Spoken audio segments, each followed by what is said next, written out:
In this video, I'm going to be talking about some huge ass spoilers from the Index light novel, which is way past the anime, but you probably expected as much from the thumbnail and title. For those of you who are too lazy to read the novel or want a refresh, we are diving into the legendary Offerness arc and discussing what the hell happened to Touma. Why does our boy look so sad and defeated? All will be revealed. But first, we must start with the background story. Make sure you do stick around to the end, as this tale of despair is not one you want to miss out on. Magic god Offerness was the leader of a magic side terrorist group known as Gremlin, and she was working to create Gungnir, a spiritual item which would restore her reality warping powers back to 100%, and she only had 50% chance of her powers working and not backfiring upon her. An anti-Gremlin force led by the world leaders attempted to stop her, kinda like the Avengers trying to stop Thanos from getting the stones, but the Index version.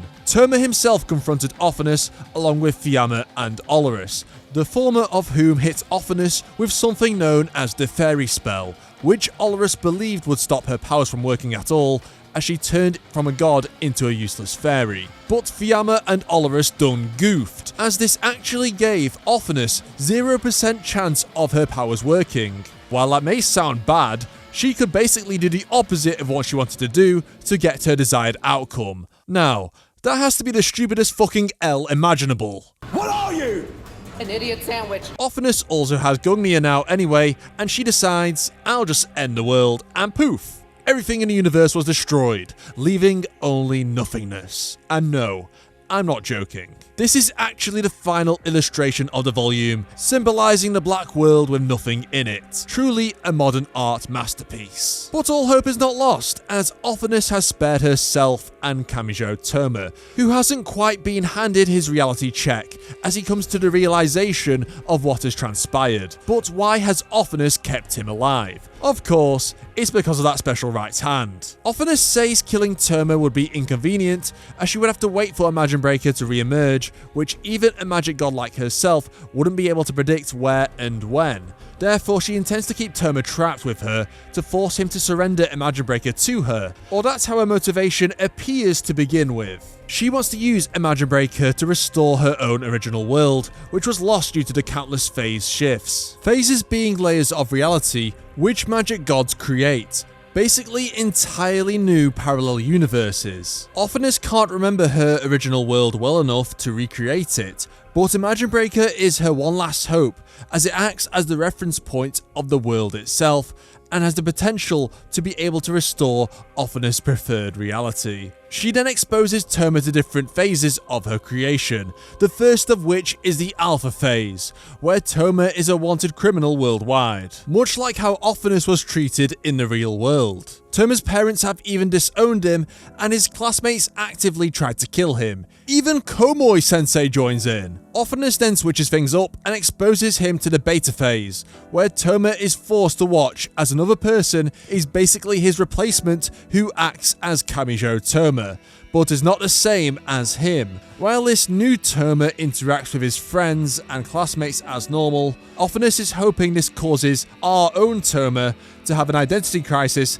stemming from when Touma himself lost his memories in the first arc and basically had to act like what he believed the person known as Touma should be.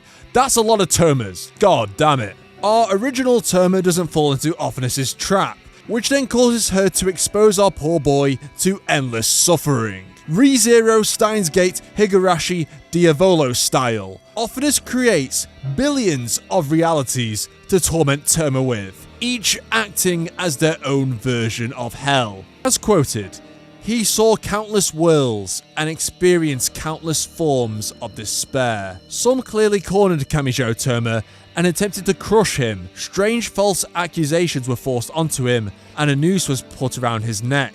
He was stranded on a mountain with some acquaintances, and he was forced to distribute his flesh to the others so that they could survive until rescue arrived. He was lying unable to move on a hospital bed and was simply stuck like that all the way to his funeral. He was buried in humus and began to decompose while still alive, starting with the ends of the arms and legs. Earth was rendered unlivable, and he was thrown into outer space to wander aimlessly in a capsule-like spaceship, As a puny human, he was destroyed by a giant robot or an asteroid. The heart had no actual form, but Kamisho clearly felt his breaking. It was not being destroyed as if struck by a hammer or sliced in two by a sword. It was a quiet destruction, as if termites had eaten into it, and it was too late by the time the symptoms began to show. While Touma was dying in these different hells, Ofnus kept reviving him so she would not lose Imagine Breaker. Somehow, Touma's mental state was still intact,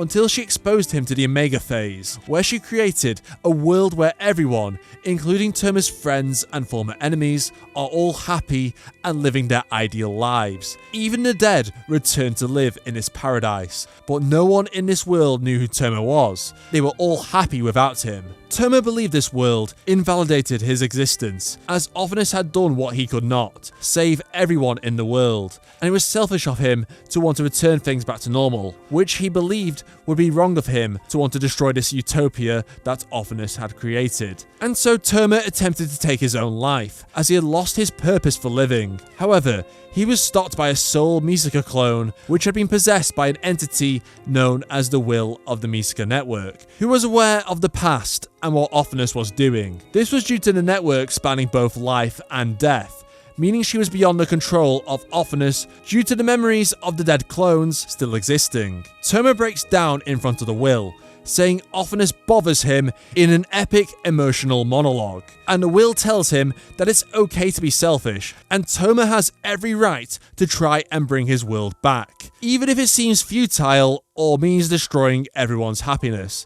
And so, Touma decides to prioritize himself as he confronts Ofnus as they battle. Touma is no match for a magic god, as she kills and revives him billions of times to force him to give up. And yet Touma continues on. Just like playing Dark Souls, after losing so many times, Touma begins to notice Ofnus' attack patterns, as he is now able to anticipate her attacks, and even destroys Gungnir with Imagine Breaker. Touma was convinced of his victory as he closed down upon her, but Ofnus used one of her crossbow arrows to pierce both herself and Touma, which came as a complete surprise. Most of Touma's body was destroyed, but Ofnus was keeping him alive as she instantly regenerated her own body. Touma then figured out why Ofnus didn't just claim Imagine Breaker sooner. She wanted him to understand what she went through, being tormented by different worlds, and not being able to return to her own reality. Touma tells Ofnus to use his right arm to restore her world, as she accepts that his reality will never come back, and that he never wanted revenge against her. Touma dies once more, as Ofnus feels conflict. She finally had someone who understood her. Therefore, she decides to no longer be selfish, and restores Touma's world back to how it was before all the destruction. If you'd like to see a part 2 of this video with a summary of New Testament 10 and Touma versus the world, let me know down below, and subscribe to the channel if you haven't already so you don't miss the part 2. Thanks for watching, and I'll see you all next time. Bye bye.